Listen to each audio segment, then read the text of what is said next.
चलिए स्टूडेंट्स, से question number 3 करते हैं हम 3.1 एक्सरसाइज का। क्या कह रहा है? On comparing the ratio A1/A2 B1/B2 C1/C2 find out whether the equation are consistent and inconsistent. ठीक है, तो मैंने आपको रेशियो निकालना सिखा दिया था पिछले क्वेश्चन में। तो मैंने आपको क्या बताया था, अगर आपको याद हो तो तुम्हारे पास अगर A1/A2 इक्वल आ जाती है B1/B2 के, सॉरी पहले नॉट इक्वल वाली कर लो, चलो नॉट इक्वल टू वाली आ जाती है तो इसको क्या बोलते थे आप? इंटरसेक्टिंग, या फिर आप इसको बोलते थे यूनिक सोल्यूशन। इंटरसेक्टिंग या फिर यूनिक सोल्यूशन। ठीक है, फिर अगर आपके पास आती थी A1/A2 is equal to B1/B2 is not equal to C1/C2, तो जब ये आ जाता था इसमें होता था आपका नो सोल्यूशन। ठीक है, नो सोल्यूशन। और लास्ट एक और क्या होता था? A1/A2 is equal to B1/B2 is equal to C1, यानी कि तीनों इक्वल आ जाते थे। तीनों इक्वल आ जाते थे तो आप क्या लिखते थे इसको? Infinite solution, infinite. ठीक है, तो हमने क्या चेक करना है इसमें? कंसिस्टेंट और इनकंसिस्टेंट चेक करना है। ये कहाँ से आ गया भाई? तो याद रखना बेटा, इसमें कितने सोल्यूशन आ रहे हैं? एक आ रहा है। इसमें कितने आ रहे हैं? शून्य आ रहे हैं, एक भी कोई भी सोल्यूशन नहीं आ रहा। और इसमें कितने आ रहे हैं? इन्फानाइट आ रहे हैं, मतलब बहुत सारे आ रहे हैं। ठीक है, तो जिन भी केस में सोल्यूशन आता है, जिस भी केस में सोल्यूशन आएगा आपका, जैसे इसमें एक सोल्यूशन आ रहा है, इसमें बहुत सारे आ रहे हैं, तो इन दोनों केसेस को आप क्या बोलते हो? कंसिस्टेंट बोलते हो। और जिसमें कोई सोल्यूशन नहीं आ रहा, जिसमें कोई सोल्यूशन आ ही नहीं रहा, कोई सोल्यूशन नहीं आ रहा, इसको क्या बोलते हैं? इनकंसिस्टेंट। ठीक है, इन दोनों, इस वाले केस को और इस वाले केस को क्या बोलते हैं? कंसिस्टेंट। इस वाले केस को क्या बोलते हैं? इनकंसिस्टेंट। ठीक है, तो बस याद रखना, हमें यही चेक करना है, बेसिकली रेशो निकालनी है और उस बिहाफ पे आपको बताना है कंसिस्टेंट है या इनकंसिस्टेंट है। चलो जल्दी चेक करते हैं।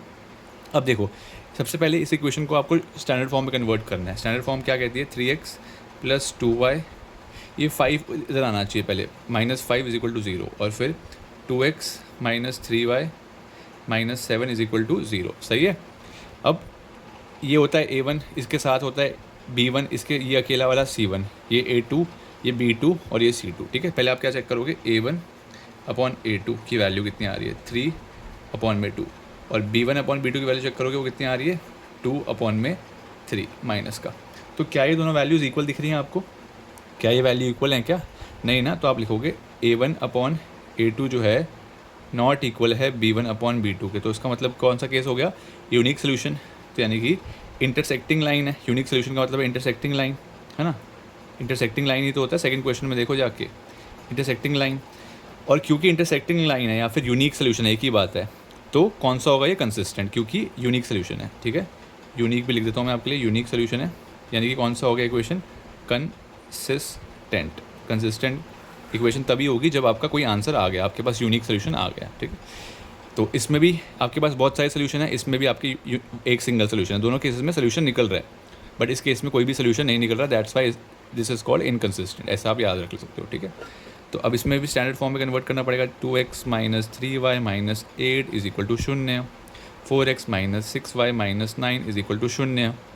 अब फिर से वही नाटक, A1/A2 इज इक्वल्स टू 2/4 आ जाएगा। B1/B2 जो भी y के साथ होता है वो B1 होता है और B2 होता है, पता है आपको। तो -3/6 कितना आ गया? 1/2 आ गया। अब देखो ये दोनों इक्वल आ गए या नहीं आए? अरे आ गए ना, इक्वली आ गए। अब क्योंकि इक्वल आ गए तो यहाँ पे C1/C2 निकालना पड़ेगा। जब यहाँ पे क्यों नहीं निकाला C1 C2? बिकॉज ये अनइक्वल आ गए। जब अनइक्वल आ गए तो आपको आगे क्यों बढ़ना? जब पहले ही रास्ता टूट गया तो फिर आगे क्यों बढ़ोगे? ठीक है, अब इसमें क्या लोगे? 8 मत ले लेना, इसको उधर भेजना है, तो यानी कि ये लोगे -8 और ये -9, कट के क्या आ गया? 8/9। तो क्या ये तीनों इक्वल आ रहे हैं? ये और ये इक्वल आ रहे हैं, ये तो इक्वल नहीं आ रहा। तो यानी कि A1/A2 जो है वो B1/B2 के इक्वल तो आ रहा है, बट नॉट इक्वल आ रहा है C1/C2 के। तो ये वाला कौन सा केस होता है? No solution. जब आपके पास कोई सोल्यूशन ही नहीं आ रहा बेटा, नो सोल्यूशन, कोई सोल्यूशन ही नहीं है, नो सोल्यूशन, मतलब आप कोई आंसर ही नहीं निकाल पा रहे। जब कोई नो सोल्यूशन है तो इसका मतलब कौन सी इक्वेशन है? ये इनकंसिस्टेंट। ठीक है, इनकंसिस्टेंट, इनकंसिस्टेंट। ठीक है, ये आपका आंसर होगा इसका। अगला फिर वही, पहले आप इसको स्टैंडर्ड फॉर्म में कन्वर्ट करेंगे। हम डायरेक्ट कर रहे हैं। A1/A2 क्या है? 3/2 डिवाइड बाय 9। ठीक है, यही मतलब है। अब 9 नीचे आप 1 लिख सकते हो, कोई प्रॉब्लम नहीं है। और आपको पता है डिवाइड के नीचे डिवाइड होता है तो रेसिप्रोकल करना पड़ता है। तो कितना आएगा? 3/2 इंटू 1/9 आ जाएगा। 3 1 ज़ा 3 3 ज़ा, तो आ गया 1/6। ऐसी B1/B2 निकाल लो, कितना आएगा? 5/3 डिवाइड में -10। ठीक है, अगेन यहाँ नीचे 1 लगा सकते हो, रेसिप्रोकल होगा, कितना हो जाएगा? 5/3 इंटू -1/10, ठीक है। 5 1 ज़ा 5 2 ज़ा, तो आंसर आ गया -1/6। तो क्या ये और ये इक्वल है? इक्वल मत बोल देना बेटा, ये नेगेटिव है और ये बिना नेगेटिव के है, ये बिना नेगेटिव के है, यहाँ नेगेटिव है, दोनों इक्वल नहीं है। तो क्योंकि इक्वल नहीं है तो आपको C1 C2 निकालने की कोई ज़रूरत ही नहीं है, पहले ही आपका ब्रेक हो गया सिस्टम, ठीक है। यानी कि कौन सा है ये, जिसमें पहले ही हार जाते हो, पहले ही आपका इक्वल हो जाता हो, क्या बोलते हो उसको, यानी यूनिक सोल्यूशन या फिर इंटरसेक्टिंग लाइन, यूनिक सोल्यूशन। और क्योंकि यूनिक सोल्यूशन है मतलब कि एक सोल्यूशन निकल रहा है आपका, एक सोल्यूशन निकल रहा है, तो आप उसको क्या बोलते हो, कंसिस्टेंट। कोई डाउट? देख लीजिए आगे। फिर वैसे ही सेम करेंगे आप, A1/A2 इज इक्वल्स टू 5/10, कितना आएगा, -1/2 आ जाएगा। ये माइनस ऊपर लगा सकते हो, कोई फ़र्क नहीं पड़ता बेटा, ठीक है, फ्रैक्शन में। ऐसे B1/B2 करोगे तो कितना आएगा, -3/6, अगेन कितना आएगा, -1/2।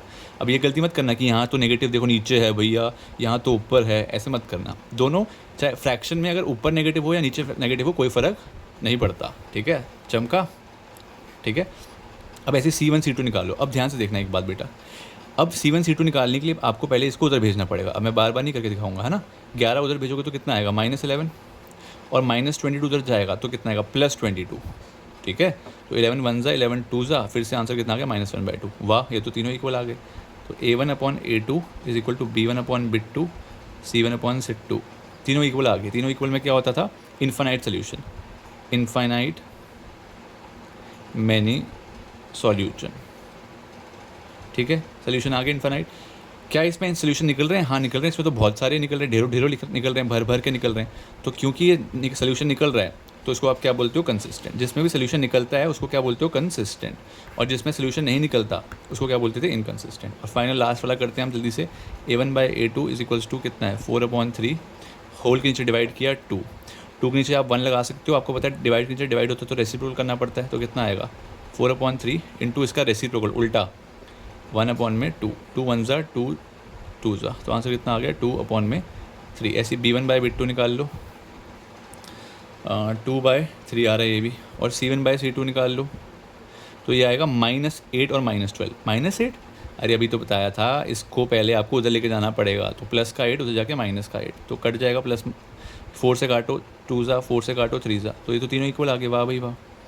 A1/A2 is equals to B1/B2 is equals to C1/C2। तो इस तरीके से आपका ये क्वेश्चन सॉल्व हो गया। तो ये कौन सा है, कंसिस्टेंट। कंसिस्टेंट क्यों है, क्योंकि तीनों इक्वल होते हैं तो कौन सा होता है, तीनों इक्वल होते हैं तो ये इन्फाइनाइट वाला होता है, यानी कि कंसिस्टेंट, ठीक है।